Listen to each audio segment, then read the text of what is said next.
we can say that EU has enough stable economy and therefore is responsible of the countries which economy is not so stable. It's human thing to help other countries, and we should not expect anything in return, even though today is commonly thought that we should help only to countries from which with development we have some benefit.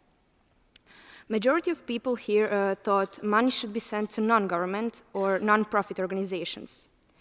Those organizations are already doing everything they can, and EU should support them so they can keep doing with the good work. By that way, giving money to the government is avoided, and that is important because of corruption, which keeps developing countries from developing properly. And of course, we could not avoid natural disasters. Our conclusion is, natural disasters should definitely have priority, because it's human life at stake, and it's not anybody's interest. We concluded that by helping other countries, EU helps itself. Improving education will help non-EU countries to learn how to use the money they receive more properly, and other improvements will soon follow.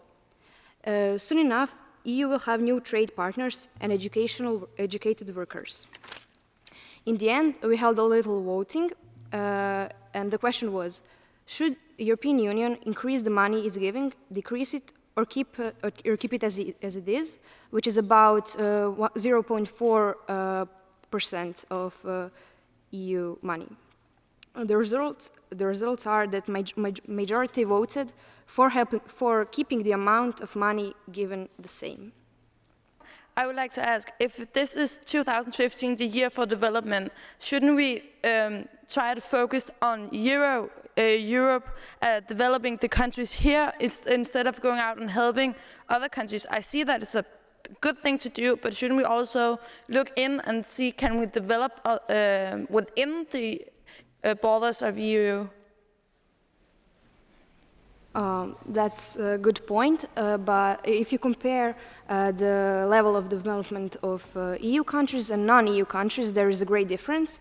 And of course, EU is helping its countries also, but it's helping in another way, because differences between EU countries are not so big as when you take the non-EU countries are really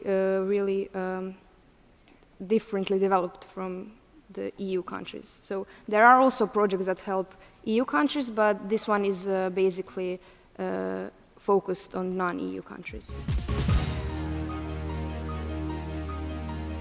My colleague said about the American dream. The Americans, have the dream of work hard to achieve your goal, and I think Europe should have a dream, but not with that goal. The goal is to be all together, like to be European, to accept the immigrants not as a country, but as a EU. I mean, when you welcome immigrants, it doesn't mean that, for example, Italy is accepting the immigrants. It's the EU. And how can it be done? Well, there is the resettlement program of refugees.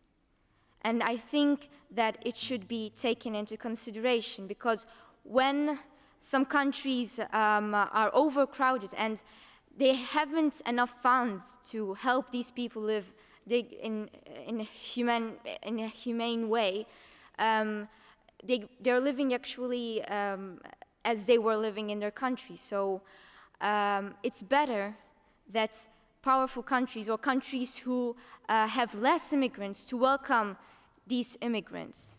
Making immigration easier is linked to terrorism. Opening your borders to immigrants is also opening your borders to danger. How to control the flow and the danger in immigration? I believe if the EU and all the EU countries take the right measures, I think that is the only thing that it will be able to be done. And even, of course, the people should be more aware. But on the other hand, if we just close because the borders or be like restricted, like this number only I will accept in my country and the other ones I don't care, then you would think that maybe from those 500 and one is a terrorist, I will have to leave 500 to die, maybe in the sea because of one terrorist or one drug trafficker.